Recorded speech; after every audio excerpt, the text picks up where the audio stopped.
Well then, this is a quick walk around video, and this is for a Ford C-Max 1.6 Zetec. We're taking this car as a part exchange against one of our Hondas. This particular car is a 2010 60 plate, and it's covered 85,000 miles, finished in grey, in very nice condition, I have to say. You know, it's certainly not perfect, it's 12 years old, but for its age and mileage, it's been kept really nicely. Front of the car, as you can see there, the lights and lenses are clear and intact without any obvious sort of cracks or condensation. Bonnet, very clean indeed. I can't see an obvious stone chip at all. Coming down the near side of the car, generally very smooth in the panel work, and paintwork looks very nice. It is slightly dull, it looks like it's got a localised repair just there, but I'm being nitpicking on a car this age. Shadow out of the way. Obviously near side alloy, the one takes all the bashing. It's got a bit of curbing, obviously right on the outside edge there, but completely in keeping with the age and mileage of the car. Panel work, very good. Only the odd light minor blemish, most of which I think we literally just polished straight off, in all honesty. Sorry, it's a lovely morning, but it means it's slightly mottled in terms of the sunlight coming through. Looking around the back of the car, again generally very clean, just as you can see on the back bumper. Got a few little marks where things have been taken in and out over the years, but again exactly what you'd expect to see. And then offside, driver's side, again really good. A couple of, I mean, get my fingertip there, a tiny little dimple dent. I mean, I'm talking minuscule. Externally, I mean, it really is. So a 12-year-old car, and especially one that's sort of predominantly sort of a kind of mini people carrier, that's been kept really nicely. So where family cars normally let themselves down is in the back of the cars and the rear seats. Yet this one has been kept really nicely. And so it's a credit to its last owner, in all honesty. Bootliner fitted, as you can see. That means carpeted areas underneath look absolutely pristine, actually. Coming to the back of the car now, again, this is, generally speaking, when you look in the back of a C-Max, this is where you're going to see an awful lot of wear, and in all honesty, this one's been kept absolutely beautifully. Going to the front of the passenger side, again, all very clean and tidy. So I apologise again for the shade and the shadows.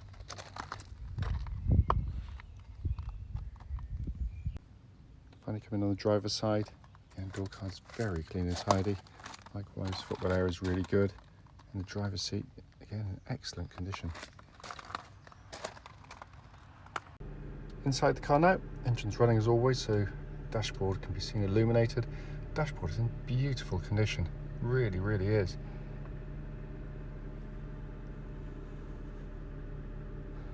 And come up to the main dash binnacle, hopefully you can see.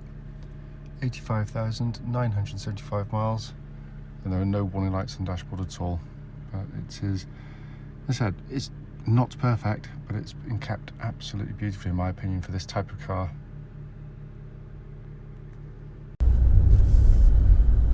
Right then, this is a quick road test, and this is for a Ford C-Max. It's a 1.6 Zetec. Car's registered MK60EEY, and with a mileage of 85,969 recorded. The reason we do our videos, all of them, and especially actually this road test section, is to ensure if anyone's looking at any of our cars online, they actually get to see the cars we're advertising in operation. The reason for it is simple, is because, like so many people, we've been to see cars which, little ducks and ducklings. We've been to see so many cars over the years which have looked perfectly good, and only to get there and find out when you drive them they've got an obvious issue that shows up. So hence that's why we do it. We also happen to do the road tests rather on these lovely quiet country roads in Gloucestershire. And this actually forms part of the road test route we take our customers on, and the hope is then it'll be representative of what you'd feel yourself should you be offered a test drive in the car. So coming to the car, Engine starts absolutely straight away and settles to a completely smooth, even idle. There are no warning lights on the dashboard at all whilst the engine's running, and temperature gauge is just under 1/2, which according to Google is exactly where it's meant to be. I've obviously driven this car before, as it, you know from the advert, it's a part exchange car because we sell predominantly Honda cars with some Lexus and Toyota as well.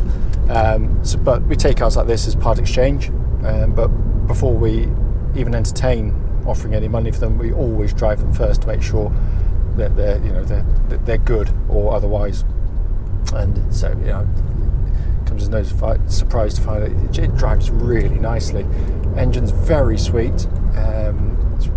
It's actually very quiet on the move as well. You get quite a nice sound when you put your foot down, sort of induction sound. But it's typical of its breed. It's quite a gutsy engine. So I'm just going to put it over here. Let's go through because he's going to win that battle. But it's a nice flexible unit that's it's very well proven, so all good. And as it says in the advert, this one's actually had its cam belt done, so I don't think that's going to be due for quite some time now. Engine then feeds into the clutch and gearbox of the car. Clutch of the car is absolutely spot on, lovely and smooth and light, and all bites absolutely perfectly.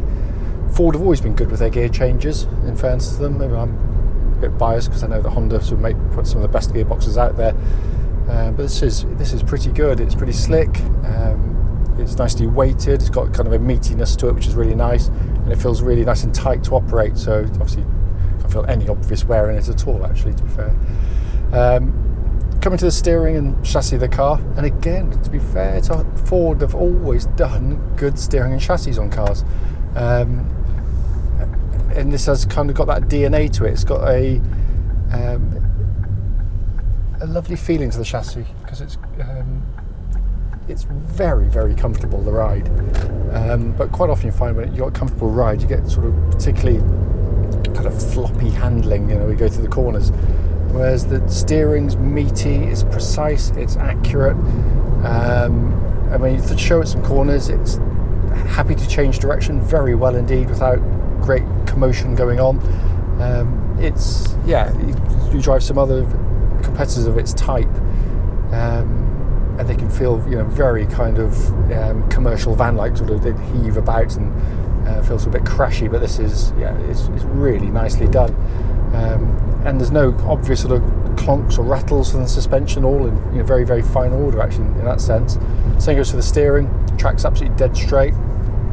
There's no vibrations at this speed or any speed up to the legal limit either. Just going to get around the corner, give the brakes a bit of a thump, make sure no one's directly behind me. Don't think there is.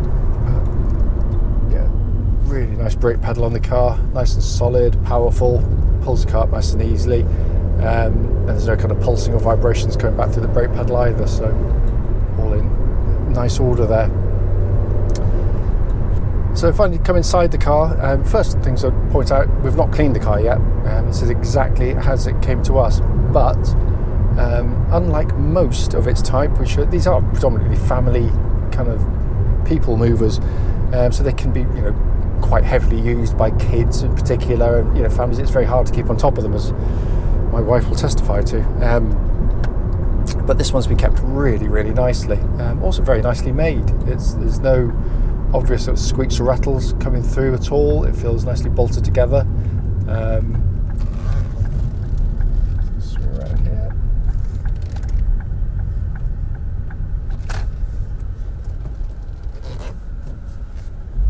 Looking at all the sort of plastics and the dashboard, it's a very simple car to get in and drive. It's I actually like cars of this vintage probably more than more modern cars, mostly because I'm a complete fossil. So when you get in here, you've just got a radio, you've got switch gear with blowers, heater, direction of airflow. It's obvious what it wants to do. Lovely and cold, by the way, the air conditioning all working perfectly, radio works perfectly, but it's just so blissfully simple just to jump in, drive and press a button and get it to do what you want. Whereas a lot of modern cars, you've got to go into kind of menus on the screen and it's horrible things.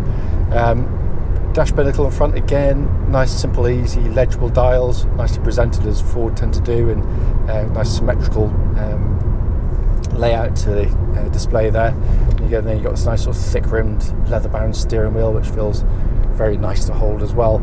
As I said, it's a brief video. It's not meant to be a sort of long one. I tend to go on longer on the Honda ones, in fairness. But I have to say, it drives very, very nicely indeed. I can't fault it. Can't fault it in any way. If you've got any questions though, don't hesitate. Do give us a call.